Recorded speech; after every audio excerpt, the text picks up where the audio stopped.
Station Houston, are you ready for the event? We are ready. JSCPAO, please call station for a voice check.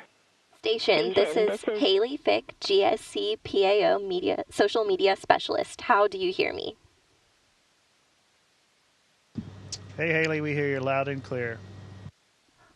Awesome. So first we are going to take a couple questions selected from Twitter and Instagram, and then we will be taking questions live from Facebook.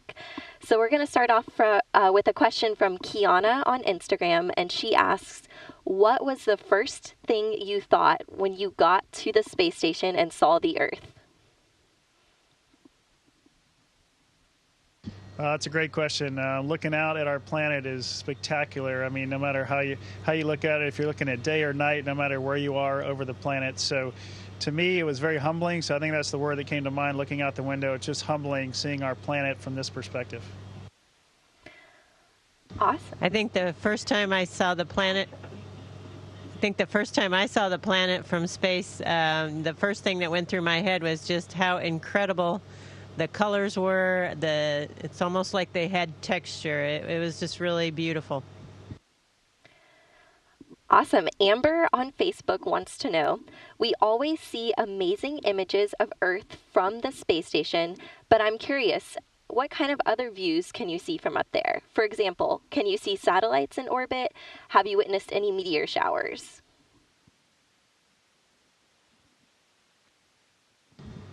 I've seen occasionally a satellite. What's really interesting, though, is actually I've seen one below us before, and it's pretty neat to think of us as being just another satellite up here orbiting the planet. But in general, no, you don't see them, especially during the daylight, because of it just won't light things up. So it has to be in dusk or dawn time frame in order to see those satellites, just like that's when you can see us as dusk or dawn if we happen to be flying over your area. Awesome. Mandafa on Instagram asks, Earth or space, which one is more beautiful?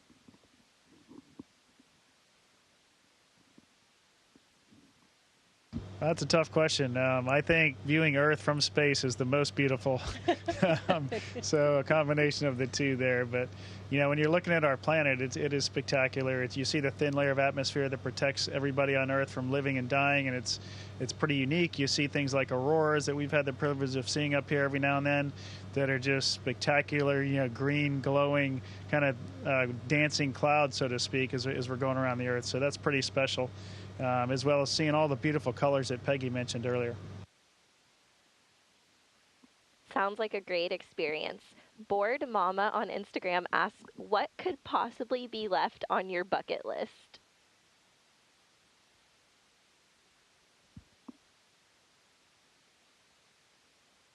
Actually, there's a few places based on what I've seen up here from space that I'd like to go visit.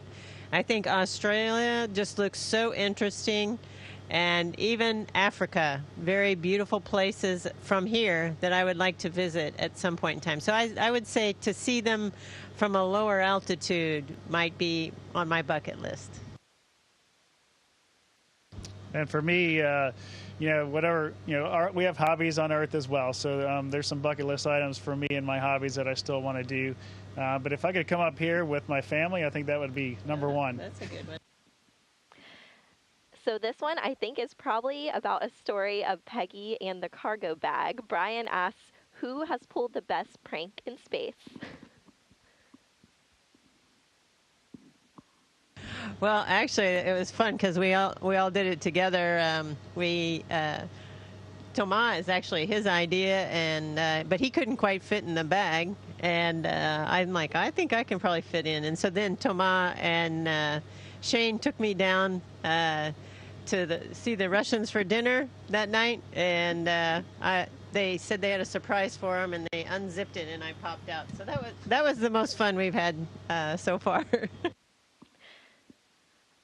Awesome. CJ on Twitter asks, what inspired you to become an astronaut and work for NASA? Anything in particular?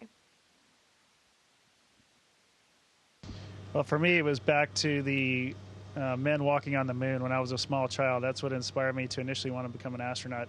Of course, it takes a lot of hard work and education, and for me, a career in the Army before I was even, I would say, eligible to become an astronaut and work at NASA in that regard. So it's a long career. It's something that's never guaranteed, and it just took a lot of hard work and dedication.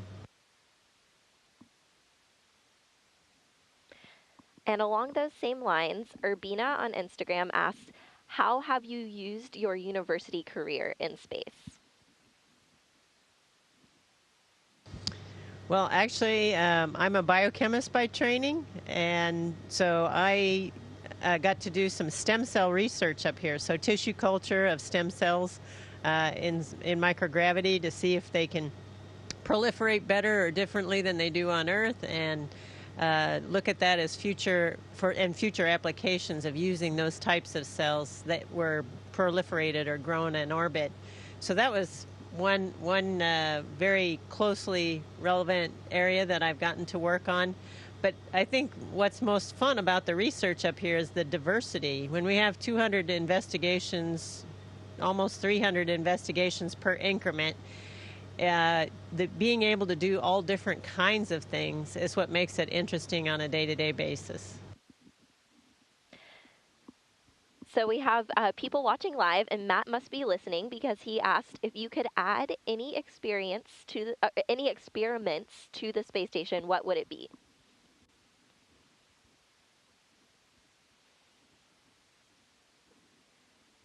Yeah, it's a tough one for me. We've had so many, like Peggy mentioned already. The most fun I think I've had was when we got the chance to grow lettuce up here, and that was really cool. Took 4 to 6 weeks for the lettuce to develop, but it actually was really nice, looked beautiful. It was crunchy. We got to eat it, so it was nice to have some fresh vegetables on orbit. So maybe a few more things like that for me would be cool. Yeah, I'm a plant lover too, so I like that idea of having more plant experiments. I anticipate, and in the future, I think in the next few months even, we will be doing much more cellular-related research, which personally I'm more interested in, and I think has some potential for understanding some of the mechanisms of changes that go on. For instance, I think we're going to grow some bone cells, and we can try and maybe better understand that bone demineralization process that occurs in us here in microgravity. But it also would be very applicable to our understanding of the process in elderly people on the ground as well. So Rob is wondering, do you ever wake up in the morning and forget that you're in space?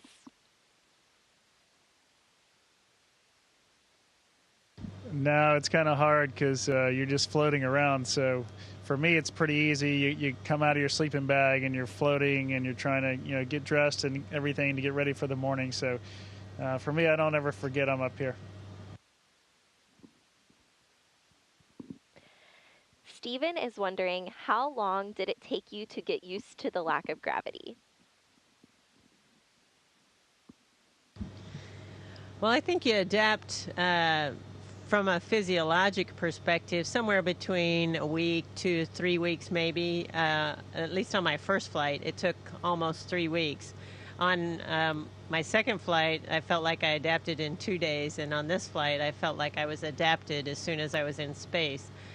In spite of the fact that it had been almost 9 years between my second and third flight. So our bodies do adapt and learn how to work in this environment, but there's always frustrations, of losing a tool, that you thought you had put inside a Ziploc bag and it floated out, or had Velcroed it to the floor and maybe bumped it with your foot or something. So there's always those things that kind of remind you frequently that zero gravity does have some challenges associated with it. So Daniel is wondering about the opposite. He is wondering, what is the physical impact on your body when you return to Earth?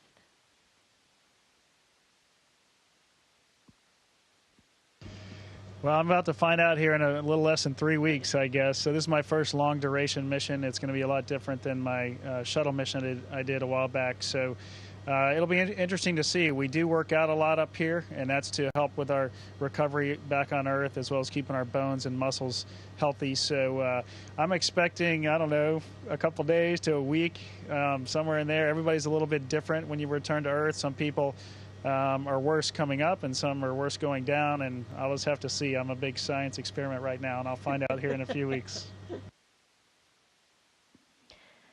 Awesome. So Kim is wondering, besides the fresh fruits and vegetables, what foods do you miss the most when in space? Well, pizza would be on the list. A lot, we get occasionally cargo vehicles will bring up some fresh fruits, and we've grown the lettuce. But I think the thing that I miss most is a really nice crunchy salad with lots of different types of vegetables on it. That's probably the thing I miss the most, food-wise. So Mark is wondering, how long do you spend working each day, and how do you contact your family? So our normal work day is from about 7:30 in the morning to 7:30 at night. So about a 12-hour work day. Within those 12 hours, we do have a couple hours to exercise, so that's built in there. And then the rest of the day, we just do activities that are driven by all the mission control centers around the world, with science, with maintenance. Sometimes we're doing spacewalks like we do this coming Friday. Sometimes we're using the robotic arm to grab visiting vehicles that show up. So it's a wide variety of activities, and it keeps us hopping and keeps us very interested, of course, because every day is a little bit different, which is nice. Joe is wondering, what do you plan on doing when you get home?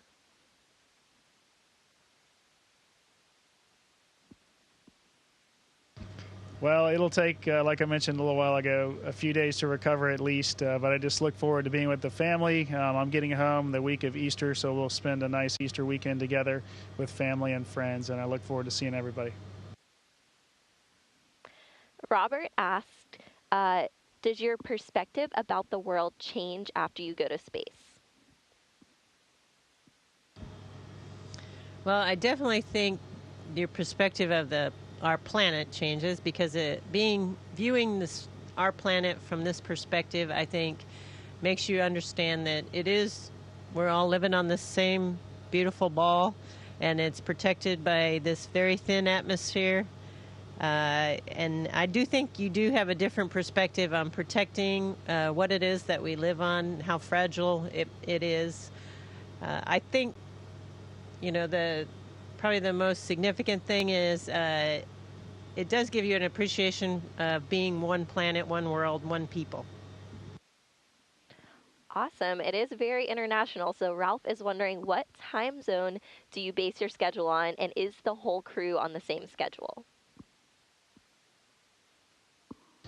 We are almost always on the same schedule. Great question. And we go off of GMT time, so the time it is in London, Greenwich Mean Time. And so it's currently, anyway, it's 5 hours ahead of Houston time, 4 hours ahead of the East Coast in the U.S., and then you can do the math for all the other parts of the world. Graciela wants to know, how long does it take for your voice to travel to Earth? Are there any delays?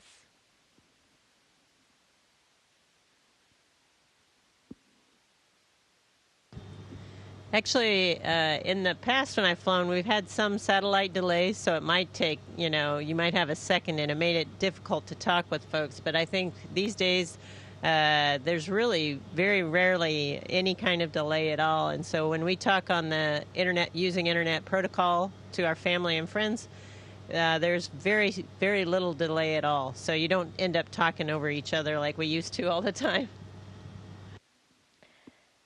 That's great, because it's making Facebook Lives a lot easier for us. Morgan wants to know, what is the most challenging food to eat in zero gravity?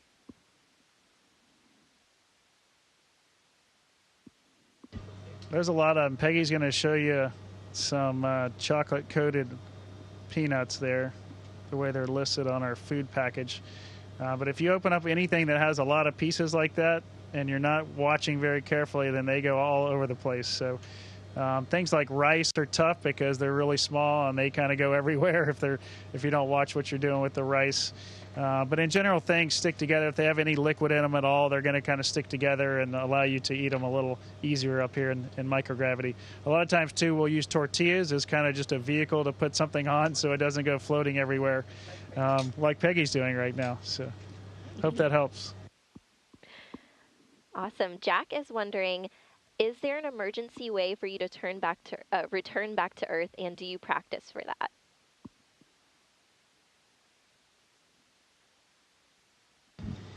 Yeah, we have the Soyuz spacecraft with us right now. Each of us is on a 3-person crew, so even though our crew on total is 6, each of us, Shane and I, would be in different Soyuzes and would return home on those. Future vehicles, commercial crew vehicles that will be arriving here will also dock here and will provide that emergency capability. So if we had a depressurization or a fire that was significant enough to require us to leave, we would just get in our vehicles and go home if we needed. We also have that as for instance, for medical emergencies or contingencies where we needed to get home. We might send one crew home with an injured or sick crew member. Laura is wondering, what does your exercise regimen consist of? Great question. It's very important for us up here. We're about 2 to 2.5 hours every day. We work out. About half of that is cardio. So we have a stationary bike, which is actually to my left. It's not very stationary because it's floating while you're riding on it. And we also have a treadmill. So we do one of those, and sometimes we do both of those for our aerobic activity during a day. And then we have a machine called ARED, which is it's a resistive machine. So it's our weightlifting up here. Really incredible machine. We all love it because it really gives you a nice feel like you're on Earth when you're working out. You can do everything from bench press to squats to deadlifts to curls, triceps, you name it, we can do it up here, and it's keeping our bodies toned and our muscles and bones healthy before we return to Earth. Awesome. So I think we have time for 1 or 2 more. Lisa wants to know, what do you wish we Earthlings would know that you now know?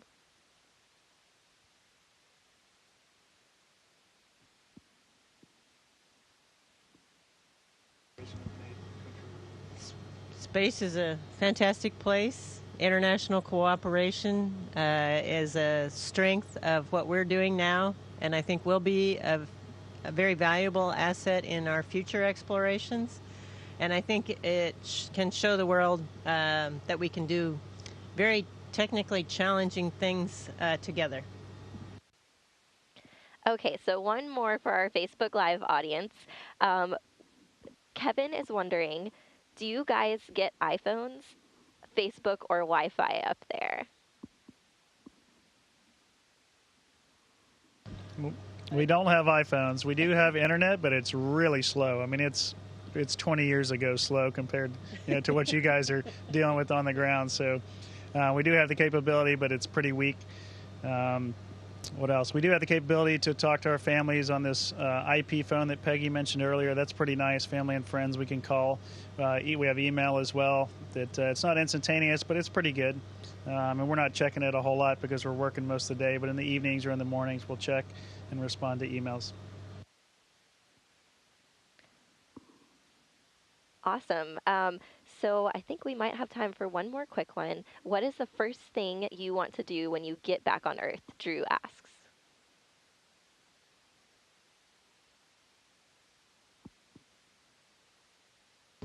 Well, obviously I want to see my husband and my friends and family. That'll be probably number 1 priority. Getting that salad I asked for earlier would be probably number 2 priority. I think, we have incredible views here, and we get to look out the window, but I think I'd like to feel the sun on my face. During EVAs, you can kind of feel the heat of the sun on your face, but it's not the same as the sun through the atmosphere. Awesome. Well, I just wanted to thank you on behalf of our Facebook audience for taking the time to answer their questions today, and we wish you a safe and very happy rest of your mission.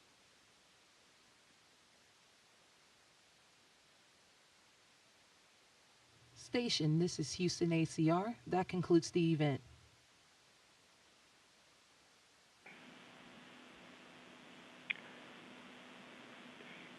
station Houston. We are now resuming operational audio communications.